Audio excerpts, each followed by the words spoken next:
Welcome back, everybody, for another deep dive. This time, we're going to be getting into something that I think is really fascinating. Kind of blends science fiction with real-world possibilities, right? Mm-hmm. Psychohistory. Yeah. You remember Harry Seldon from Asimov's Foundation Oh, series? yeah. Using psychohistory to predict the future of civilizations? Right. But could that ever actually work? Right. Well, we've got this fascinating document, and it's arguing that it's not as far-fetched as it might sound. Well, what's really interesting is, this document attempts to ground psychohistory in some real-world frameworks. Okay. So it suggests that instead of just, a fictional tool, we could actually view psychohistory as a kind of MIMS, MIMS? a membranous interface of material and spiritual. Okay, MIMS is a new one for me. Break that down. What's a membranous interface? Right. And what does it have to do with predicting the future? So think of a MIMS as like a filter, right? Okay. That balances material data, things like historical trends and societal behaviors, with what we might call spiritual elements like ethics and purpose-driven actions. Right. And the document argues that by understanding this interplay, we can get a clearer picture of where society is headed. I am seeing a glimmer of how this connects to psychohistory. Right.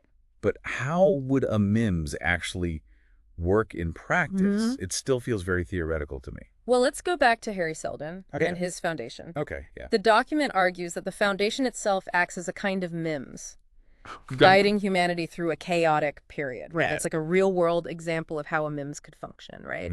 Attempting to influence events for a more positive outcome. So the foundation acts as a filter, shaping events based on data and ethical considerations. Yeah. Okay. But how do we get from that fictional example to something we can actually use in the real world? Right. This is where I start to get a little lost. That's where some of the other concepts in this document come in. It introduces things like phi-math and re-alien as potential tools for making psychohistory more than just a cool idea. All right, more new terms. Let's Yeah. unpack those. What's phi-math? So phi-math stands for philosophical mathematics, Okay. and it goes beyond just crunching numbers. It suggests that mathematical elements have deeper meanings that can be understood through philosophical insights.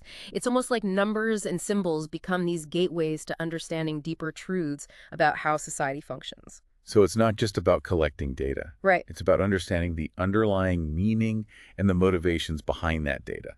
I can see how that could be useful for predicting how people might react to certain events. Yeah. But what about re-alien? Where does that fit in? So re-alien refers to those points of convergence where societal energy, ethical choices, strategic decisions all come together. They're like pressure points in the system. Yeah. Those critical nodes where interventions could potentially have the biggest impact. I'm starting to see how these pieces connect. If phi-math helps us understand the deeper meaning behind the numbers, re-alien helps us identify those critical points where we can potentially influence the system.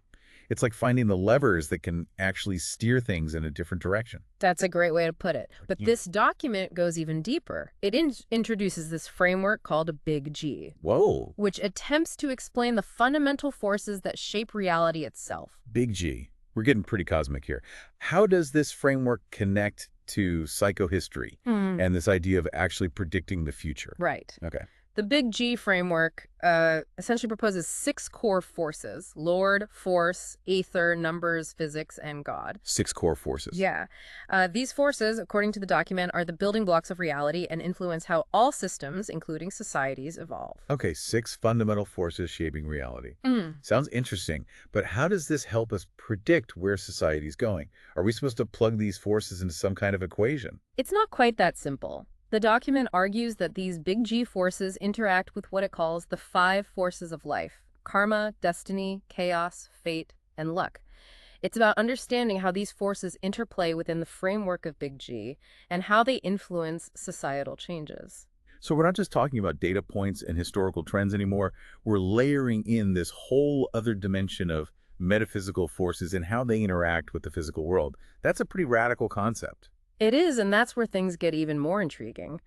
To make sense of these complex interactions, the document introduces this concept called transformaton, a way of uncovering hidden connections between these forces and the observable world. Hold on, transformaton. That sounds a bit like something out of a science fiction movie. What exactly does it mean? Essentially, transformaton combines mathematical transformations with these more abstract concepts like plasma electromagnetic force, PEMF, and unified ether field, UAF, to try and derive new insights. It's like trying to decode a secret language embedded within reality itself. Okay, this is definitely where my brain starts to hurt a little. Yeah. So we've got this concept of psychohistory, which the document suggests is a type of MIMS. Yeah. We've got field math and realian helping us understand the deeper meaning of data and identify those critical points of influence. And then we've got this whole big G framework with its 6 forces, 5 forces of life, all connected through this mysterious transformaton process. Am I getting that right? You're definitely on the right track. But there's one more layer to this whole thing that we need to explore the concept of layered reality. Okay, layered reality. Bring it on. My brain is primed and ready for more mind-bending concepts. What's fascinating about this concept is that it suggests that reality isn't just this flat, one-dimensional thing. It's structured in layers, from the tangible physical world of our bodies to the more abstract realms of our minds, and even potentially something like a soul layer. So we're talking about different levels of reality, each with its own level of complexity and interconnectedness. Exactly. And what's even more mind-blowing is that the document actually attempts to quantify these layers using biological example to project how many layers might exist in the mind and even speculate on the potential layer count of the soul. Wow, quantifying the soul, that's a bold move. So we've got all these layers, but how do they actually connect and interact with each other? That's where we'll pick up next time. Get ready to dive even deeper into this mind-bending world of layered reality and explore how all these concepts might actually help us understand and even influence societal change in the real world. Welcome back. Last time we were wading into some pretty deep waters, this idea of layered reality. It's a lot to wrap your head around. It is. We were talking about how reality might not be this single flat plane, Yeah. but rather a structure. Layers upon layers, going from our physical bodies to the abstract realm of the mind, maybe even something like a soul. It's kind of blowing my mind. And we were just getting started. Yeah. Remember how the document actually tries to quantify those layers? It's a fascinating attempt to bring a bit of objective measure to concepts that have always been pretty fuzzy and subjective, right? Yeah, the idea of counting layers in something like the mind or the soul, it just seems wild. Yeah. Where do we even begin with something like that? Well, the document uses the physical body as a starting point. Okay. It proposes that the human body has around 26 distinct layers. Wow, 26. Yeah, starting with those basic building blocks. Oh, yeah. Atoms and molecules, Yeah. then going up through cells, tissues, organs, all the way to those complex systems that keep us functioning. 26 layers just in the body. I never thought about it that way. Yeah. But okay, that's something tangible, right? Something we can visualize. Yeah. How do we jump from those physical layers to something as abstract as the mind? That's where the document gets really clever. It draws this parallel between those physical layers of the body and the neural networks that make up our brains. It suggests that each major neural network could be considered a meta layer within the mind. So instead of organs and tissues, we're talking about networks of neurons firing and connecting, creating these meta layers of thought and consciousness. Exactly. And if we follow that logic, the document estimates that there could be somewhere around 49 layers within the human mind, based on the sheer complexity of neural interactions and the massive amount of information processing that happens up there. Wow, 49 layers. Yeah. Almost double the number we find in the physical body. I can see why they call the mind more abstract, but then it goes even further, right? Didn't it try to estimate layers for the soul? You're remembering correctly. Now, obviously, we don't have a scientific understanding of the soul, so this gets very speculative. Yeah. But the document suggests that these soul layers could be thought of as these high-level, abstract interdependencies. Okay. Not physical connections, but connections of purpose, meaning, and ethical alignment. So we're talking about those deeper connections to something bigger than ourselves. The values and beliefs that shape who we are at our core. But how on earth do you even begin to count layers in something that abstract? It's definitely pushing the boundaries. The document builds off of those projections from the body and the mind, right? It argues that if the body has 26 layers and the mind has 49, then the soul, being even more complex and abstract, could potentially have around 80 layers. 80 layers in the soul. Yeah. This is some seriously next level stuff. I get the logic, though. If each layer represents a deeper level of connection and complexity, it makes sense that the soul, in this framework, would have the most layers. Right. But okay, so we've got all these layers, but how do they all fit together? Right. How does the document explain how they interact? Well, it focuses mostly on the number of layers within each realm, but Hmm. it does hint at a really interesting concept called factorial nodal connectivity. Factorial mode what? It's a mouthful. But basically, it suggests that each layer can connect to every other layer within its own realm, and potentially even across realms. Okay, so instead of just a stack of layers, we're talking about this incredibly intricate web of connections with information and energy flowing between all these different layers. That's the idea. Huh? The document suggests that the more layers a realm has, the more potential connections it has, leading to just this mind-boggling level of complexity. But this raises another question, doesn't it? You're reading my mind. We're talking about layers of the mind, layers of the soul. How much energy does it take to maintain all this? It's a great question, and the document actually tries to address it. Okay. It uses the concept of joules, a unit of energy, to estimate the energy requirements for maintaining each layer. It starts with the physical body and works its way up. For example, at the molecular level, it focuses on the energy released through ATP hydrolysis, which fuels our cells. Okay, that makes sense. But how do you jump from individual molecules to the energy needed for the entire body? Right. Well, the document then looks at the cellular level, using the process of cellular respiration, scaling those energy calculations up to reflect all the activity happening within our cells. Okay. And it continues to scale up, looking at the energy required for tissues, organs, and ultimately the whole body. So we're talking about a massive amount of energy just to keep the physical body functioning. But what about the mind? How do you even start to measure the energy of thought and consciousness? That's where the document takes a slightly different approach. Okay. Instead of just joules, it introduces these cognitive energy points, which represent not only the energy needed for neural activity, but also the energy associated with learning, memory formation, and those deeper levels of consciousness. So we're adding a qualitative element to the energy calculation, Yeah. something that reflects the complexity of thought and experience. Yeah. But what about those soul layers? Right. Does the document even try to estimate the energy required for those? This is where things get really speculative.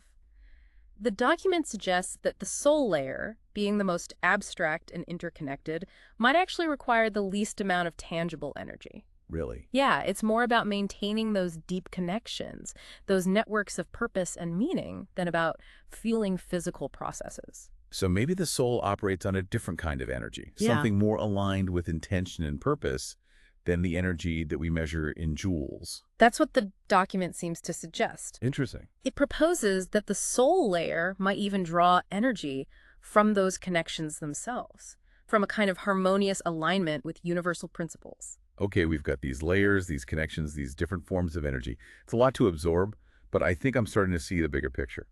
But there's still one crucial question. How does all of this play out in the real world? That's the million-dollar question, right? Yeah. We've been exploring all these fascinating concepts, but how do they actually translate into understanding and maybe even influencing, real-world events? Well, the document attempts to bridge that gap by looking at a couple of real-world case studies through this layered reality lens. Okay. The first one focuses on the recent political and economic shifts in Argentina. Argentina. Okay, I'm intrigued. I know there's been a lot of upheaval there recently, but I haven't really dived into the details. Fill me in. So Argentina recently elected a new president, Javier Milei. He's described as an anarcho-capitalist. And he came into office promising some pretty radical reforms, aiming to shrink the government, give more power back to individuals. Okay. He's already made some big changes, like reducing the number of ministries, cutting public sector jobs, and pushing for deregulation across the board. Oh, that does sound radical. Yeah. But I'm still not quite seeing the connection to psychohistory and all those layered reality concepts we've been talking about. Well, the document suggests that we can actually view Milei's actions through the lens of that MIMS philosophy we talked about earlier. Yeah. It argues that his reforms are essentially acting as a MIMS filter on the Argentine economy. He's trying to remove inefficiencies, streamline systems, while preserving those core functions. So it's like he's using those MIMS principles to create a more balanced and coherent flow of resources and decision-making. Okay, it's starting to click for me. Exactly. And the document uses something called SLMM analysis to break down Milei's approach. SLMM. Yeah, it stands for Source, Load, Method, Mechanism. And it helps us understand, the problem, the impact, the proposed solutions, and how those solutions are being implemented. Okay, break that down for me. How does SLMM analysis apply to Argentina? So the source refers to the root cause of Argentina's economic problems, things like corruption, inflation, and overregulation. Right. The load looks at how much damage those problems are causing to the overall system. The method examines Miley's approach to tackling those problems. In this case, deregulation, privatization, and a focus on individual freedom. And finally, the mechanism refers to the specific policies and actions he's implementing to achieve those goals. I'm seeing how this SLMM analysis adds another layer of understanding. It's not just about what Miley is doing, but why he's doing it, and how it all fits into that broader MIMS framework. It's like a way of decoding his actions and potentially predicting the long-term consequences. Precisely. The document argues that this approach allows us to move beyond those surface-level observations and see the underlying principles driving change. It helps us understand the potential ripple effects of those changes across those different layers of reality we've been discussing. This is fascinating stuff, but it still feels a bit theoretical to me. Does the document offer any other examples, maybe something with a different flavor to show how these concepts can be applied? It does. The next example is a bit more controversial, but it highlights how these MIMS principles and that idea of layered reality can be applied even in situations where there's strong resistance to change. We're talking about the Alex Jones case. Oh, wow. Alex Jones. That's a name that definitely evokes strong reactions. Remind me, what's the connection to all of this? Well, as you know, Jones has been in a lot of legal trouble, facing huge fines related to his claims about the Sandy Hook shooting.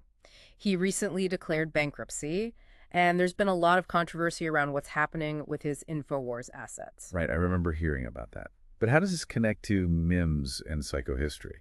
The document uses Jones's case to illustrate the concept of what it calls POS degradation cycles, those downward spirals where systems lose coherence and start to collapse. Okay. It argues that Jones, through his claims of widespread conspiracies and his defiance of the legal system, actually exemplifies this kind of degradation cycle. So he's almost like a case study in how those negative forces, those attempts to manipulate and distort reality, can disrupt a system and ultimately lead to its downfall. Exactly. And the document suggests that by understanding Jones's actions through this POS lens, we can start to see those warning signs of systemic breakdown in other areas. It's about recognizing those patterns of resistance, those attempts to exploit systems for personal gain, which can ultimately lead to their collapse. That's a pretty sobering thought. But it highlights the importance of having frameworks like MIMS to help us understand and potentially counteract those destructive forces. Absolutely. The document argues that by using these MIMS principles, we can potentially design systems that are more resilient and resistant to those degradation cycles. It's about building in safeguards, ethical considerations that help maintain coherence and stability. This has been a mind-blowing journey. We've gone from the abstract world of psychohistory to these very real, very complex situations playing out in the world today. What are your final thoughts on all of this? For me, the biggest takeaway is that while psychohistory might have originated in science fiction, the core idea that we can use knowledge, foresight, and ethical frameworks to shape a better future is more relevant now than ever. We're dealing with increasingly complex systems and interconnected challenges, and understanding those layers of reality, those underlying forces at play, is essential for navigating the future. Well said. This has definitely been one of our deepest dives yet. Thanks for guiding us through it. It's giving a lot to think about. The pleasure was all mine. Until next time, keep questioning, keep exploring, and keep diving deep.